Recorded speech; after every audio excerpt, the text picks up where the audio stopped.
And now we got some fucking sound and all that happy shit. Well, that's pretty fucking fancy. That's what I'm saying over here.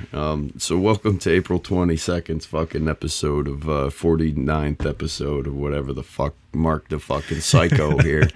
Well, 7 times 7. It's a pretty auspicious number. I know, right? You know, and we were speaking of coincidences and fucking all kinds of wacky theory shit earlier, you know? I mean, like you do. Yeah. It's just what I like to do. I'd like to be open-minded and actually kind of like learn into that sort of thing. Well, yeah, see, I can't even talk fucking proper English, you know? Well, proper English is overrated. That's what I'm saying, you know? There's a quote from General Patton where he was talking to I think it was his grandson, and he was saying that the true mark of genius is to be able to spell the same word differently every time. Because he had atrocious spelling. He constantly misspelled things, but he was like, I'm not misspelling them, I'm spelling them creatively. Okay, that's a different way of looking at that. Yeah. But we were also talking about, well, a lot of shit. Yeah. But the most recent one that I was remembering was Talking to Strangers.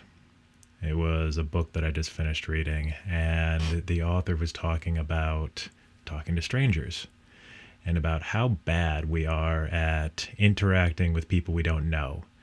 When we're talking face to face with like someone we're really familiar with, close friends, family, we're really good at reading emotions on people's faces, making eye contact, understanding what they're feeling.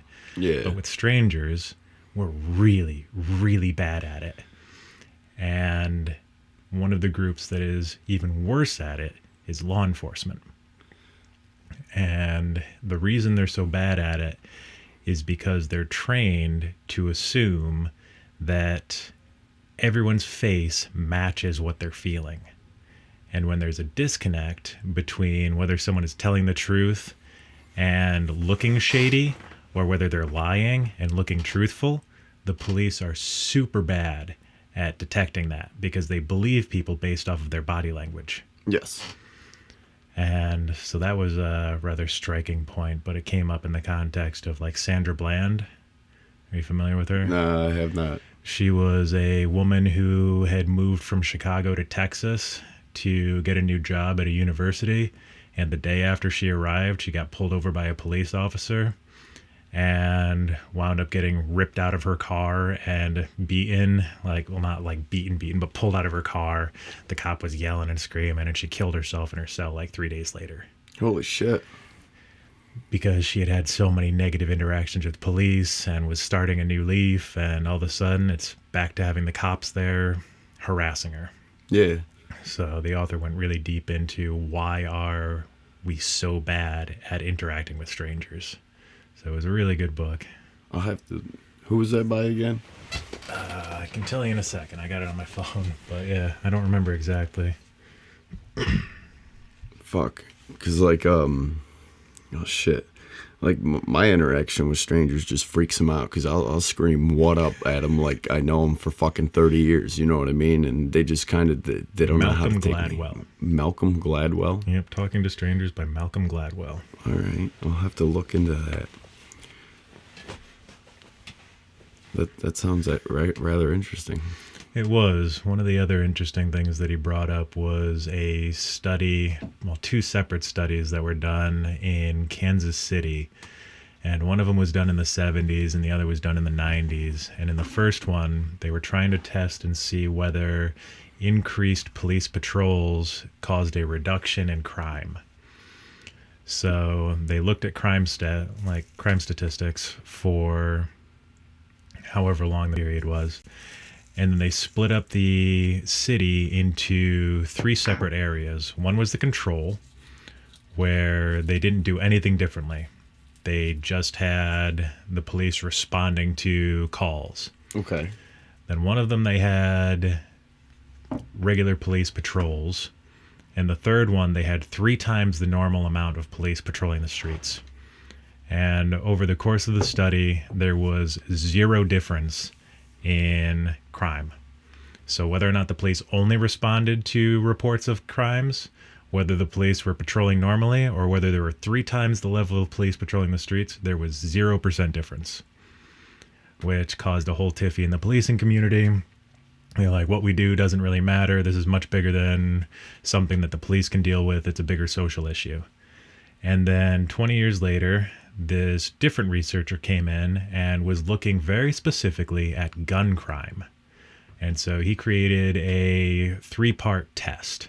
And in the first part, they went through and they had 2 police officers go door to door to over 800 houses and hand out flyers and let the citizens know, hey, we're really focused on gun crime. We're trying to stop this. If you have any information about gun crime, illegal guns, give us a call. Let us know. In 3 months, they had 2 calls, and both of them were from out of the area that they were giving flyers out in.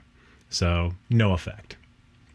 The second part of the study was they brought a detective in from New York City who was specially trained and super good at finding concealed weapons. Like, he could tell from the way a person was walking whether or not they had a gun on them. Okay. And he trained the Kansas City police to detect weapons. 0. They couldn't find a single weapon. And the third part was they used criminologists and they broke down where the crime was happening in the city and what time it was happening. And they found like a 0.6 square mile area of the city that had 50% of the crimes. Okay. So they put 4 cops in 2 squad cars and put them on patrols in that 0.6 square miles from, I think it was 11 o'clock at night until 1 in the morning. Okay. And their job was to stop every single vehicle they could for anything they could figure out why to pull them over and try to find guns. Okay. And in 200 days, they had something like 1,200 stops, and they reduced gun crimes in that 0.6 square miles by 50%. Because they were very focused on where the crime was happening. Yep. And what times it was happening. Yep. So that was the result of the study. If you look at where the crimes are, and you go specifically to those places, you can stop them. The policing community was like, oh, we need to do this everywhere. So they increased their patrols and increased their stopping and targeting of everybody they could for every reason they could, and put it nationwide with every law enforcement agency. And so instead of defaulting to truth, where they saw regular civilians as regular civilians just going about their business, everyone became a criminal in hiding. Okay. And it changed the entire interaction between police and civilians. And if you want to alienate the police force and make them think of all of us as criminals and us think of them as assholes always looking for something, Yep. that's how you do it. Oh yeah. That's essentially what it's evolved to. Mm-hmm. I mean, prove me wrong. You can't. Not right now with the coronavirus thing going on. I mean, I haven't been harassed or even stopped or even looked at police-wise, but I mean, beforehand, it was, you can get pulled over for a fucking taillight. They're asking you if you got a tank in the car. Are you fucking serious? Like, Yeah, because they're going beyond the stop. yeah. The stop is just the initial reason to get their foot in the door to try to find something bigger. Oh, absolutely. And it's just like, that ain't what we're here about, bud. Right. Why'd you pull me over? Yeah. Give me the fucking reasoning right now. Taillight out. Can I step out of the vehicle and fucking see that? Yeah. Can you show me?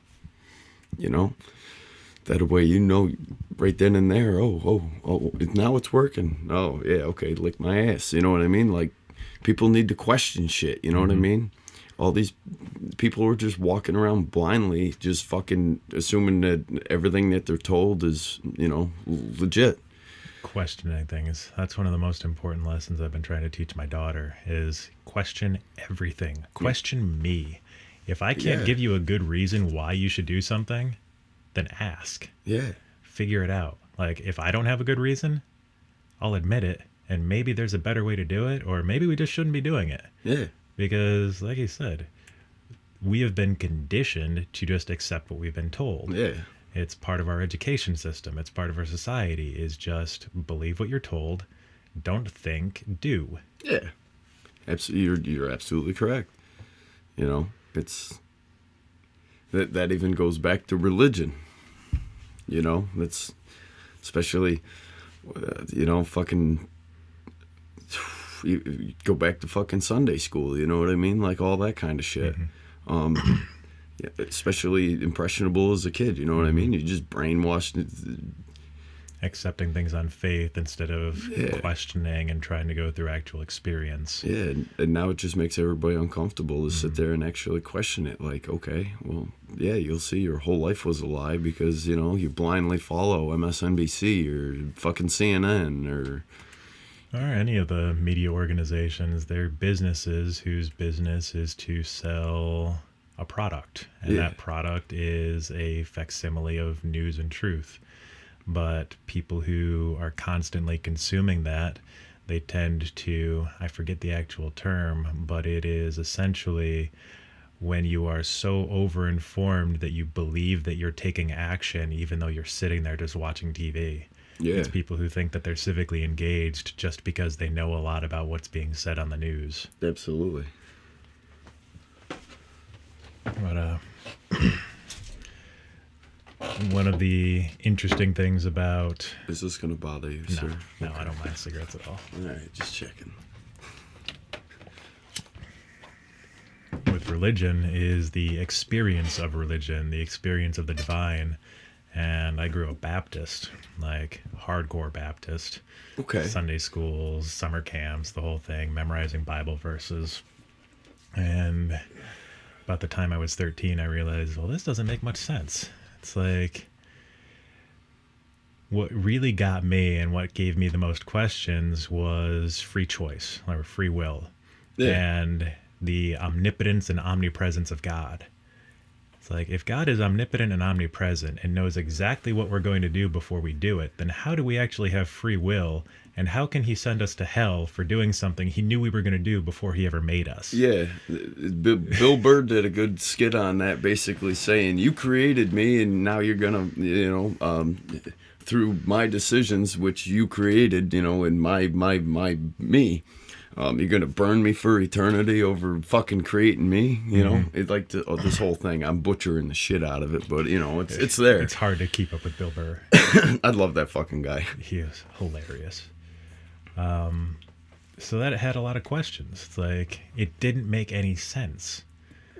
And I didn't really have any understanding of religion in a personal way until much later on when I had experiences with, like, I guess the paranormal, where it was in my parents' house when I was staying with them after a breakup. I had weird shit start happening with, like, things moving when they shouldn't have been, like waking up from a deep sleep, and I look over and my fan, a big box fan, starts like tipping backwards over its feet, just kind of hovers there and then slams down, and shit was going real weird. I was having strange feelings, like always feeling like I was being watched. Yeah. Oh, And, yeah. I hate that. I had told a friend about it, and she was like, "Oh, you probably just have a spirit in your house." I was like, "Oh, what? Yeah. That's Oh, not yeah. real." And she came over to the house with a pendulum, and she was Wiccan and had set up, she cast a circle and broke out her pendulum and a pendulum board and started asking questions, and that thing started moving. And then she gave it to me, and I started asking questions and seeing this pendulum moving in my hands, and I wasn't moving the fucking thing. And it was like, oh, there is way more than I was told. Right. That kind of started a long process of experience over dogma. Yeah, you know, and like growing up in the house I grew up in, which there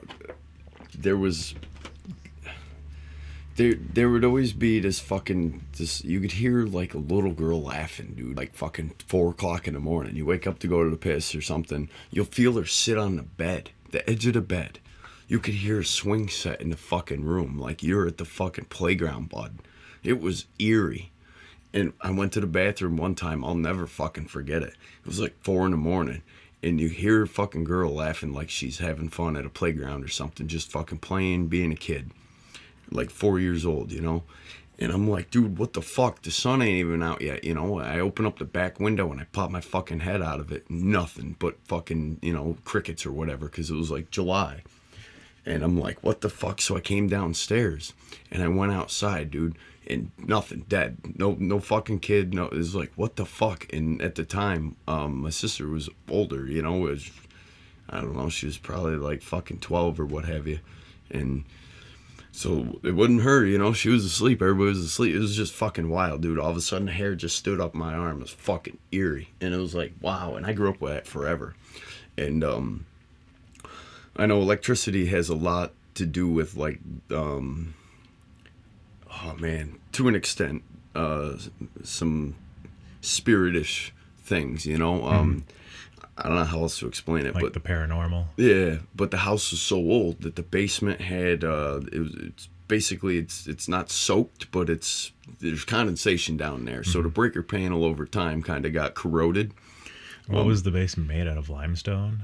It's basically like dirt cellar with fucking rocks all the way around it, you know. So it doesn't flood or anything. It's fairly dry. It's just a little damp, you know. You put something down there, tool wise, 8 months it'll have some rust on it, some surface rust. But over time the breaker's all corroded, so the fucking breakers weren't popping. We've had wires melt apart in the wall. Oh, that's not Oh good. yeah, but it was right underneath the fucking stairway. And every fucking time at night you go up the fucking stairs, it felt like somebody's chasing you up there like an evil fucking presence, dude. I'd never forget it. And I lived like that my whole fucking life. It was nuts. But I know exactly what you mean spirit-wise. Kind of like, what the fuck? But yeah, dude, you'd hear doors slam, weird shit that should not fucking happen. But it wasn't quite poltergeist-like level, at least here. But there was definitely something, and you were like, what the fuck, dude?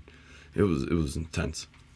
It does get intense, and it's one of those things. It's like it's not supposed to happen in our paradigm. Yeah. Like our scientific materialism says that doesn't exist because science hasn't proven it yet. And Science is limited, though. it is, and science is as dogmatic and faith-based as any religion. Science is a religion.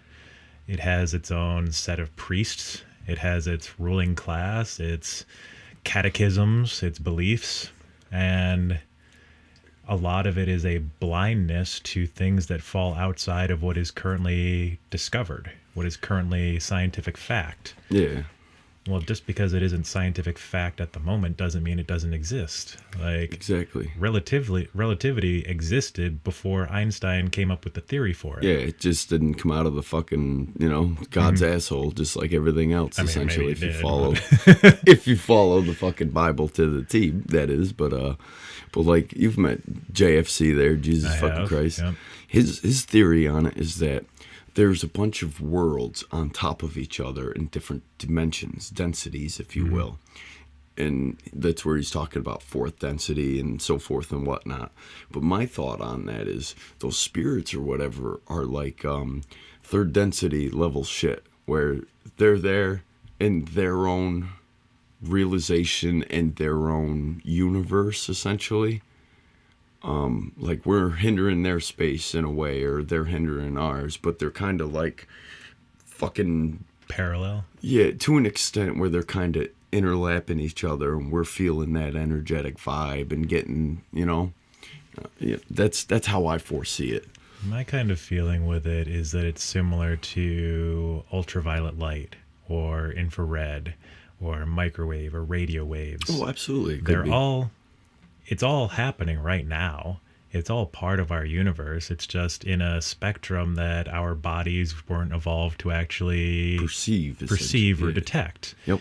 And sometimes we have a bigger antenna for it. Sometimes it's late at night and we haven't slept and we're kind of emotionally open and we can sense those things a little bit more readily. Yeah. Or maybe there's just a higher voltage of spirit out there that is able to interact in a wider spectrum. You could be correct with that, you know. And that's just the way that I've seen a lot of the spirits and paranormal. And I mean, it also goes back to, well, like, aliens. Like, maybe they're not aliens, maybe they're just higher vibration. They're just spirits or entities that exist outside of what we are able to detect as physical beings that evolved to gather fruit and hunt deer. Like, we didn't need to be able to detect those things to survive, so we didn't. Yeah. I mean, but if we fall back more towards nature rather than all this technology, you know, our primitive nature would eventually start evolving again, and you know, we'd be able to do the hunting and just as good as any other animal out there. You know what I mean? But Yeah. technology and life and evolution happened, you know. So now I can pick my fucking deer meat up at the fucking butcher. I ain't got to go out in the woods and fucking provide, essentially. But again, I feel like that's also kind of been like the demise of civilization as we know it, in a way, because everything has been so provided for us now that, you know, we've become so lazy, essentially, as a country. Not everybody. I'm not calling anybody out, but yeah, as a world, species. yeah. There's another interesting book called Civilized to Death by Chris Ryan. He's an anthropologist, and he traces how civilization maybe wasn't the best idea we ever had, and that hunter-gatherers is how we evolved as a species, and that's how our bodies are designed to interact, how we're happiest, and how if you look at hunter-gatherers who have been brought to civilization, they're like, we want to go back. Yeah. Like, this civilization stuff kind of sucks. Yeah, absolutely. And I look at it as, what has civilization taken from us? And what is it providing? And what it looks like to me is that we have been commodified, where the fundamentals that we need to survive and thrive as human beings have been taken from our power and our sovereignty and repackaged and resold to us for a profit. Yeah, for instance, water. Yeah. You know, Nestle. CEO, I believe, of Nestle said that water is not a right. You know what I mean? Like, who the fuck goes on camera saying that shit? Someone who's making a profit off of water. Well, yeah, but I mean, in the same sense, what a dickheadish fucking thing to say. You know what I mean? Like, it's a blind thing. Yeah, you know. But like a lot of them, PepsiCo, I mean, they're just running fucking. I don't forget who it was, but they were running fucking streams and, you know, ponds and all that shit, like, essentially dry, and they've just given the fucking green light through fucking government bureaucratic bullshit because, hey, they got the money to fucking pay these fucking fines, or here you go, Mr. fucking, you know, congressman, line your pockets with this and just don't worry about this going on. It's disgusting. It is, and it's short-sighted. It really is. One of the mindsets that I enjoy and I think is really valuable is 7 generational thinking. And it is looking at the effect a decision will have 7 generations from when the decision is made. How is this going to affect the future rather than right now?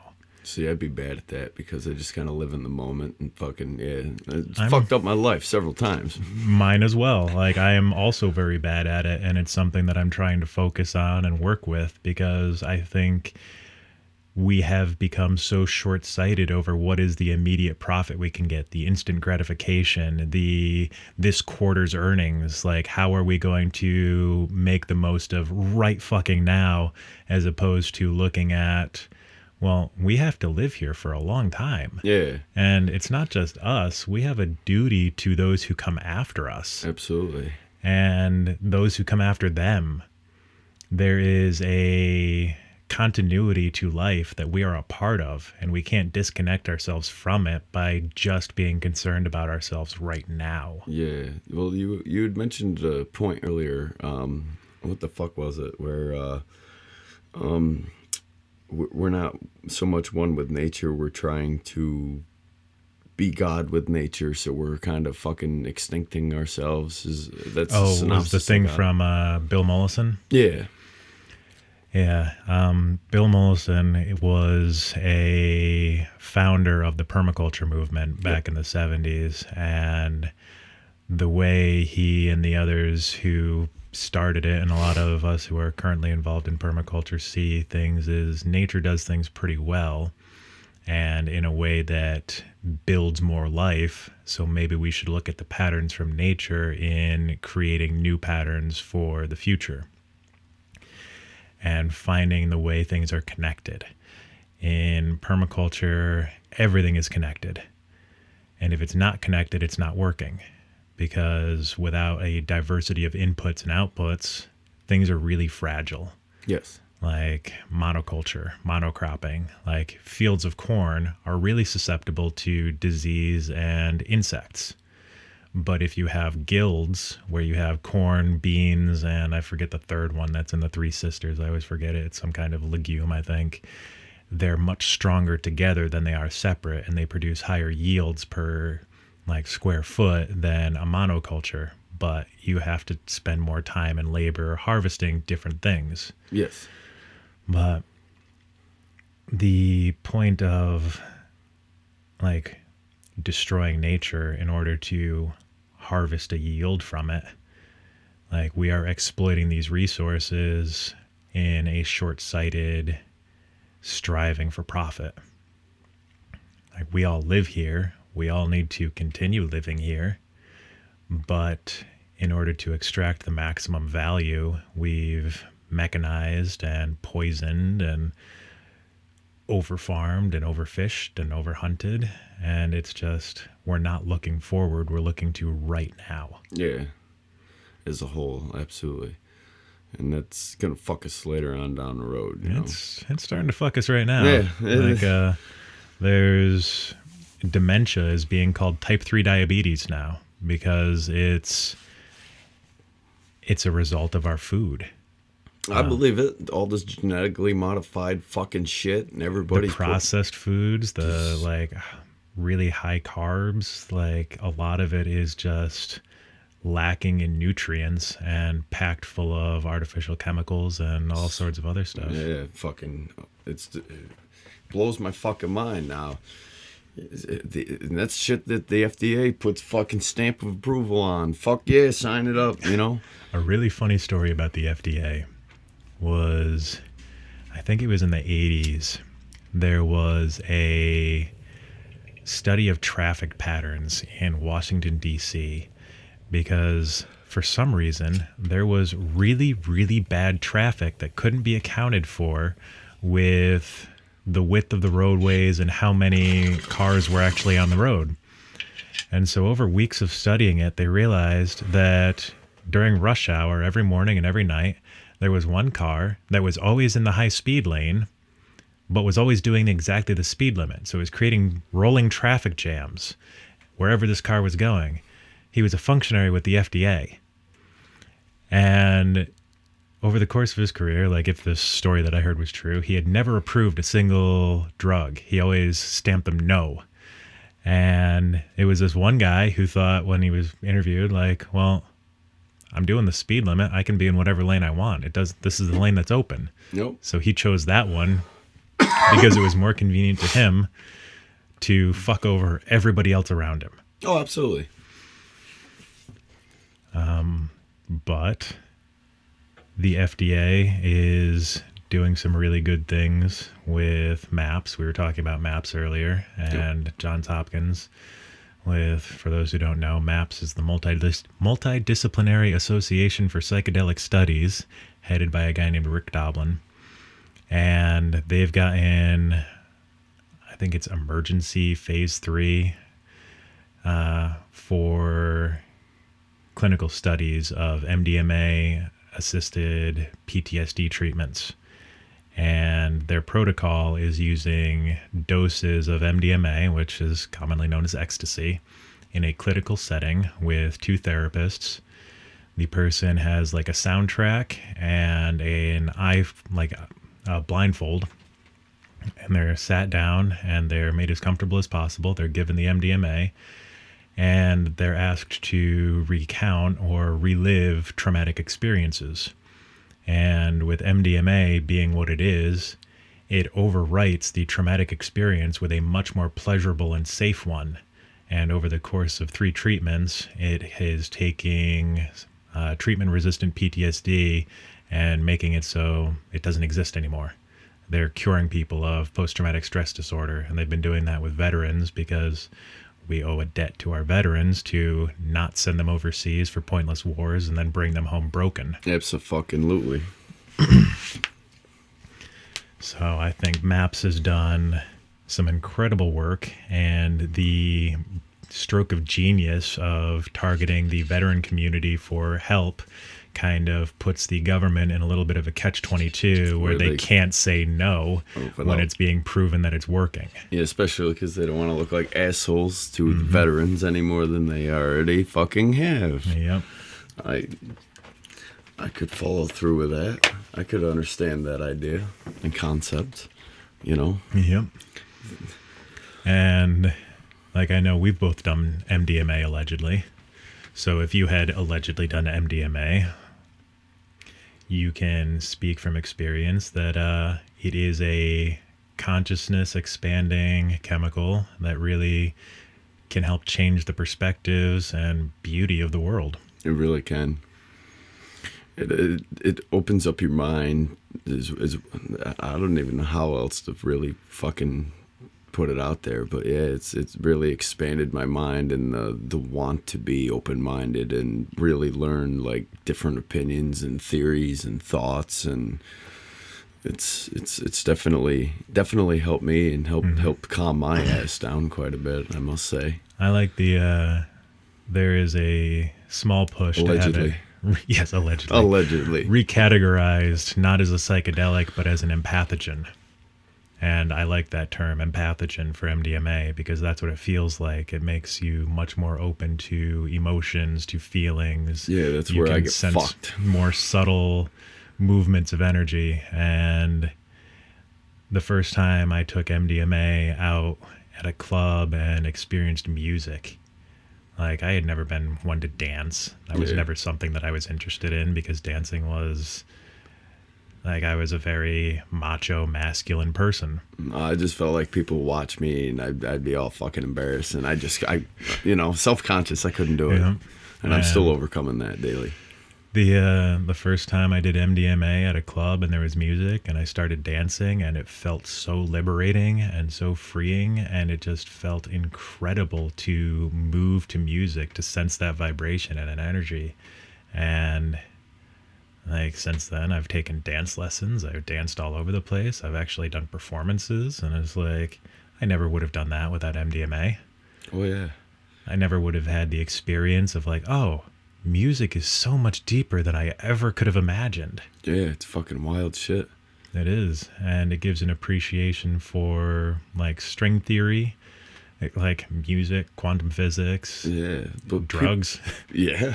Well, people perceive it as just, oh, it's fucking music. But to me, it was like the energetic vibe you get off of it. You know what I mean? Mm-hmm. It can really play with your mood in a lot of different ways. And it can do trance states. Like ecstatic dance is a thing. Absolutely. Have you ever experienced ecstatic dance? Or I have not. It's something that I've done personally, is just put on music and danced myself into like a transcendental state. And there are, like, it was a traditional thing in American Indian tribes. The Sundance is something like that, where they don't do drugs. They just dance for 4 days straight. I'd punch somebody. It's brutal. Yeah. It's exhausting. It's a fast. All they do is drink water. They don't have any food. They work themselves through fasting and exertion into these like psychedelic states. I could believe it. In between, deprivation of sleep, overexertion of muscles. Now your bodies are fucking just throwing chemicals out automatically just to make sure you can fucking still not die, but still move because you're still awake. I could. One of the interesting things I'd heard from an interview with a Sundancer was talking about how. One of the things with the Sundance is that on like the second or third day, depending on the dancer, when they feel ready, they pierce their chest or back with a carved branch or log and tie it to the tree that's at the center of the Sundance. And they continue dancing around this tree while tied to it through this piercing until it rips out of them. Fuck that. And the Sundancers are all men. And he was saying that it's a rebirth ritual, and it really balances the masculine and feminine energies in a person when they're dancing around this, going through all of the pain of basically labor. bringing something new into the world. There's the pain, the blood, the exertion of giving birth to a new year.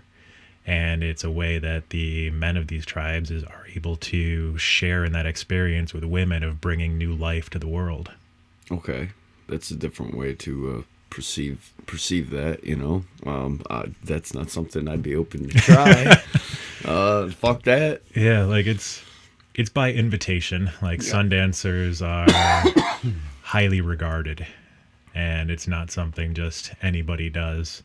So yeah, I wouldn't dismiss that. I mean, they do that for obviously respect and shit, and that's respectable right there. Mm-hmm. But I wouldn't be quick to dismiss it. But I ain't about that. Fuck that. Yeah. Like if I ever was in a position where I was invited, I would do my best. Like I think that's one of the best things that we can do is look at things like if we are invited to take on a new challenge or a new role, take it. Yeah. And do our best at it. Yeah. I mean, that's the thing. It's I look at it as this is fucking what if, you know? You don't know unless you get your fucking fat ass off the couch and you go fucking make it happen. You know, which is essentially me building the studio, but I mean, I digress. You know, continue there, but yeah. Well, I mean, that is part of it. Yeah. You had a vision, and you're building your vision. Yeah, you know, I mean, what if I couldn't just sit there and not fucking do it and fulfill it, you know what I mean? Like, it just, what if, you know? I doubt we're going to go anywhere, but I mean. Well, you never know, and absolutely. We're here right now. Like, yeah. Without this podcast studio right here, we wouldn't be having this conversation. Absolutely, and I don't know if I've shown you the studio too with the band room and the stage and everything. You showed me the pictures of it, yeah. Yeah, I'll have to show you that in person because that's kind of wild. I just recently bought an 8-channel mixer. We're gonna do some live music and shit. We're gonna wire that up with condenser mics like a legitimate studio, and we got the sound down there dampered to the point where it's studio quality. Nice. And we're gonna be able to fuck yeah. We got some local bands too that we're looking to bring in here to, well, I mean, not during this COVID fucking stay away from me bullshit, but you know, but we do have that capability to be able to bring live bands in and live stream them, and you know, so I mean, I don't know how we fucking got on this, but you know, I digress. Well, following passions and accepting opportunities when they arise. Absolutely. Like there's a few speakers that I like. Jordan Peterson talks about it. Charles Eisenstein talks about it, where in order to really change the world, we have to look at what is meaningful to us, what particular problems cry out for our solutions. Okay. Like we all have our own gifts to give and our own ways to change the world. And if we're just doing what everyone else is doing, we're not doing what we're supposed to be doing. Yeah, you know, the uniqueness of each individual, because we were all created differently, if you want to look about it through the Bible standpoint, but yes. And even more than the Bible standpoint, like every single being on earth is born for a particular reason. We all have a niche to fill. Yeah. Like the particular combinations of our genes have never happened before and will never happen again. Yeah. Like there is a reason why our genes were expressed, and we all have a particular purpose that calls out to us. Like this podcast studio is incredibly important to you to make happen. Yeah. Personally, in my life, I've found that carpentry and permaculture have called out to me, and those are things that I'm making happen. Like everybody has something that's important to them, some particular problem that they just can't let go. Yeah. And we can choose to either express those or it drives us insane. And what do we do in that case? We drown it in distractions like video games, drugs, alcohol, sex, television, like whatever distractions it is that quiets that voice saying, hey, there's something you should be doing. Yeah, your uniqueness is fucking trying to get your attention to make something fucking happen, essentially. Exactly, yeah. And let's just drown that motherfucker and everything. And it doesn't really matter where that uniqueness or where that voice comes from. I think it's pretty universal that there is always something that calls out to our attention. And we can choose to look at it and accept it and do our best to take it on, or we can try to avoid it and I think in that way lies a lot of discomfort. I think you're right. You know, there's people are afraid of change, which thus brings the discomfort, you know? I mean, you know, they just go with what they know and what their society, you know, has paved the way for, essentially. You know, it's not about, fuck. Yeah, you know? But it's all about fuck. Yeah, you're right, it is. It's always about fuck. Want some fuck? You want some fuck? That was such a big thing when I was LARPing. That fucking dowry bird. You remember that? The video, the meme? Yeah, yes I do. Okay. Or the bower bird, I think it's called. The like blue ones that build the elaborate nests and stuff. I think so. It was just a ridiculous meme video with this male bower bird like hopping around trying to seduce and court a female, and it just came down to, you want some fuck? Yeah, okay. Yes, I think I do now. I smoke too much weed, buddy. I don't fucking remember. Weed is magic. It's a powerful substance. It is. It opens up my mind, but it also fucks up my short-term memory. But I mean, to be fair, it was fucked up before the marijuana usage. Or, I'm sorry, the cannabis usage. Yeah, I definitely prefer the term cannabis. Like, once I found out where the popularization of marijuana as a term came from, and I was like, oh, wait a minute. This was all brought about by a fucking government stooge and a printing magnate who wanted to screw over an entire industry to protect their power? What? Yeah, you're right, because even back in like the 1900s, it was labeled as medicine as cannabis. Not marijuana, but cannabis. And, what was his name? William Randolph Hearst and is it something Ainsley was the guy who was in charge of the, I could be speaking totally wrong, but he was the guy who was in charge of Prohibition, basically. Where after Prohibition ended, his organization was losing its power or in danger of losing its power, so they needed a new criminal. They needed a new bad guy to go after to keep their funding and keep employment. That's the war on drugs. Exactly. And so they worked with William Randolph Hearst because he was in danger of losing his paper mills to hemp production, because hemp was going to produce paper much more efficiently than lumber would. Months instead of years on. Exactly. And the pulp's already fucking pretty much fibrous at the point, you know, because it's not fucking solid mass. You could, oh look, it's fucking pulpesh. Yeah. You know. And so they worked together to create a new villain in cannabis and make it like scary as like an illegal immigrant thing in order to swing public perception and make both the cannabis and hemp plants illegal. But this is where my conspiracy theory brain goes into effect and says also in the same time with the timber control to be able to perform or, you know, provide said paper. Is also population control, because now they're sawing down forests. Oh, look, here's all of a sudden a fucking development. We're going to overstuff this place, this place, this place, this place. And essentially that's because they paved the way of the landscape, because they're sawing the whole fucker down. You know what I mean? Yep. While you're at it, just sell it off to this fucking company, which is sub-owned through my fucking brother-in-law. And now all of a sudden it's a fucking housing development. But, you know, greedy cocksuckers like that. Yeah. That brings up a funny nepotism story. I was working at a job site that is federally owned, and there were 4 of us on the site, and we had dug a trench that had to be filled with concrete so we could put these stanchions into it. And one of the guys was operating a skid steer, bringing bucketfuls of concrete over. One of the guys was planing it and troweling it. I was working on bringing wheelbarrows of concrete over, and the other guy was hanging out and chatting and talking and not really doing much. Typical government job. And so the federal employee who was supervising us was watching, and he's like, what does that kid do? He's like, what's he doing? It looks like he's not doing a whole lot of anything. It's like, whose nephew is that? Like, whose nephew is this kid? And we're like, he's not anyone's nephew. And he walks up to him and he's like, hey man, whose nephew are you? He's like, which of the managers are you related to that lets you just stand around and chat. And he's got all pissed off. But the funniest thing is he isn't anyone's nephew. He's their drug dealer. Like, he provides stimulants for some of the management. And it's just, well, that explains it. Yeah, you can get away with such a thing. You can either have a blood connection or a drug connection. You got to work the angles. Either way, you're family, motherfucker. Absolutely. There's always family.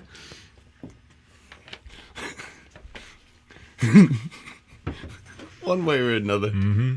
Fucking A. But cocaine is one that I've never done. I've had opportunities, but it's never actually interested me. I've done my fair share of it, and it's you feel good until it's gone, and then you go through. You don't feel so good, you know. And I'm done with it. You know, the only thing I touch is cannabis now. That's the only thing I'll touch. I've had my fucking share of drug problem in the past. I really have. I've gone fucking. I don't know how I haven't killed myself, bud. There's been times where I've been nodding out, passing through intersections, through stop signs, and I don't know how I haven't killed somebody else, or even myself. But even all my family thought I was either going to end up dead or rehab, and I ended up proving them all wrong. I just used cannabis to get clean. And well, cannabis and your podcast studio. Yeah, you've recognized a purpose and started pursuing it. And since I've lost my license, I've also developed the Doomsday Bike, to be able to get back and forth to work at a fuel efficient fucking cost. And instead of buying the pre-filled fucking cans of fucking gas, I ended up just mixing my own. I let fucking laziness take a back seat this time, and instead of conveniency in a fucking can, like I was mentioning with the dumbing down, and they'll do it for you. It's all ready. You just pour it in the tank. It's fucking good to go, and the nozzle on it's nice and small, so you ain't missing. You ain't pouring anything out. But I was like, fuck it. So I made a mess filling my fucking fuel tank the other day. But really goddamn easy to mix the fuel oil. Yeah, it really is. Easy. You fucking 2 gallons of gas, and then I threw two fucking 40-to-1s in. Yeah, they're just tiny little shake cans. The fuck up. Yeah, exactly. It's and then so easy. Pour it right in. But I ended up pouring it all over the fucking place. Well, you made a mistake on the first one, and you'll learn from that lesson. Yeah, absolutely. But at the same time, you know what? It cost me a fucking third of the cost. I found a can. I didn't have to purchase the can. I bought the can fucking years ago through another fuck up that I did through my life. While I was all drugged out and spending all my money on drugs instead of gas. I'd run out of gas a lot, so I threw a gas can in the back of the car for a while, just to make sure I can make it to some place. But hey, live and learn. You learned, and now you've got a use for it. Absolutely. So it wasn't wasted. Blew the car up, lost the license, but hey, it's still a usable fucking product. It's about the only thing I've hung on to my entire life, through all the fuck ups I've done, and I've done a lot of them. Yeah. I'm pretty good at those fuck-ups. They were important, though. Yeah, it's how I learned. Exactly. It's my experience, It's, I have my regrets, but I don't at the same time because there were learning experiences. Yeah, and one of the things that Aubrey Marcus talks about is you can't really judge yourself for what you did in the past because you always did your best at any given moment with the information and experiences you had. You're absolutely right, You can't look back and be like, man, if I knew then what I know now, I wouldn't have made that choice. Well, fuck it, you didn't.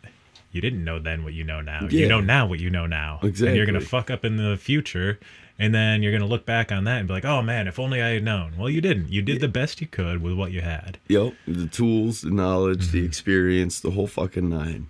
And that's where I feel like, I don't know, through all my personal gain and, loss and decisions, I've learned not to hold on to possessions so long or so much, you know what I mean? I lost fucking thousands of dollars worth of either tools, fucking life, just shit in general, I've had I've had fucking all kinds of shit, dude. Chip Foose fucking autograph, fucking just giving it away, it's just gonna get ruined in my fucking life because I just fuck up so much. I'm always moving. Shit happens. Whoops. And what are possessions? Yeah, you can't take them with you. You know what I can't. mean? They're just They're shit not you acquire. permanent. Yeah, and one of the most beautiful lessons that I've learned from burns is impermanence. It's one of the most necessary lessons to learn again and again, is that nothing lasts. Oh, it does not. No physical thing is going to last. We're not going to last. We all die. We all fade away. We lose everything. Yeah. And it's like, what matters is the experience and the connections and what we've given. I just think that burns and burn culture are so beautiful, to go onto these sites where everything is a gift. All of the staff are volunteers. Everyone is encouraged to participate and not be a consumer or A leech, if you will. yeah. Yeah. Everyone is encouraged to donate their time, if not something more. All of the art is given by artists who just want to make something beautiful, and then it goes away. Yeah. The effigies are these incredible structures that are built by volunteers with a common goal to make something incredible, and then they light it the fuck on fire, and it's gone. Absolutely. And if that just isn't a beautiful metaphor for life, it's just everything we build goes away. Yeah. Everything we are goes away. And so be present in the moment with what we have now, who we're with. Yeah. And we were talking about magic earlier, and burns are magic. Like, the first time I went to a burn, the sites are closed. Once you go onto the site, you're not allowed to come back in unless, like, if you leave, you can't come back in unless you give up something of value, like burn swag, like necklaces that have tokens from the burn. Okay. So if you leave, you can't come back without giving energy back to it. So Okay. you're on the site, and it's a closed perimeter. And there is so much giving. Like, there isn't any money. Everything is a gift. There's no barter. It's all a gift. And everyone is encouraged to be radically themselves. And at the effigy and at the temple, people pour out their souls, writing notes, leaving tokens. And it's just so much is left on these impermanent objects. So much energy, so much hope, so much pain is just left on them. And everyone comes together, and on the last day, there is what's called the conclave, which is fire spinning and music, and they have these performers who come out and they just perform together. Most of them have never met, and they just spin fire and do beautiful things together for like 20, 30 minutes, and then the effigy is burned, and all of that energy goes up in fucking flames. Everything that people have left, all of their pain, all of the past year is just burned away. And at some point, I never know exactly why they pick the point they do when it's burned down enough. They release the effigy, and everyone stands up at once and runs around this bonfire in a circle. And it just builds up so much power. And what do we do with these burns? They all have a topic. They all have a focus. Like a common goal that people are thinking towards with the new year. And when this fire goes up, when all of that's burned away, it's like releasing the intention to go out and make change in the world. Yep. So I think they are incredible. And I've met incredible people who have changed my life at burns. It's got to be pretty freeing too to let that built up fucking anger or whatever, you know, see it burn away, that negative energy, if you will. You know? It is incredibly freeing. It's pretty wild shit. So I'd love to participate in one, you know. Or well, once COVID passes. Yeah, you know. 'Cause, yeah. Burning Man is being done virtually this year. Is it really? Because they aren't sure if they're going to be able to have an in-person burn. So Burning Man, the biggest burn in the world, is being done online. That's wild. Isn't that done out in Nevada? Yeah, somewhere out in the desert. That's one I'd like to eventually go to, but it's not an immediate goal. Yeah. I've got a lot of other shit going on. But they have regional burns, Feel and ya. those are the ones I've been going to is regional burns. So if anyone is interested, you can just look them up because there are burns in your area. We have one in Vermont. There's one out in Syracuse. There's a couple down in like Maryland and in New England. It'd be pretty fucking wild to attend. Yeah, I definitely want to go to the one in Vermont. It's called Firefly. It's normally at the end of July. So, Yeah, we'll see how that pans out, you know? yeah, I've been keeping an eye on it, and right now they're looking at postponing it. It's better than cancellations. Yep. Not that the cancellation can't be just redone, you know? Just be like, oh, fuck, I guess COVID's done. Let's fucking do it anyways. Full send. Sign that. But yeah, it'd be nice to attend something like that. I'm going to try and wrap this up because I Okay. actually got to take a fucking wicked piss. Well, that sounds good. But, you know,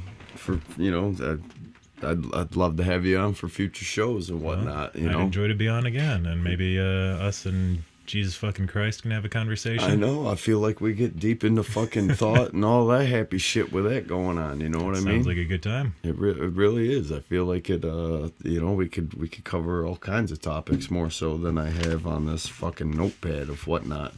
I find if I don't typically write down topics, I get too fucking baked, and I just lose my train of thought. So that's why, like, I tried to take it easy today on Mr. Bong and fucking I threw some roaches in there. So that's why I wasn't offering any of that. Well, I'm still taking it easy myself. Yeah. Figuring out cannabis's place in my life. Absolutely. You know, absolutely. It's I gotta say, it's definitely put my life in the positive. You know, I've been very suicidal in the past, and all that's in the past. You know, I don't feel like that anymore, and it's definitely taken my mental energy and you know, it's put it in the positive. You know. Well, we can wrap this up, take a piss, and then smoke some cannabis. All right, sounds like a plan. All right. Thanks for fucking tuning in. Till next time.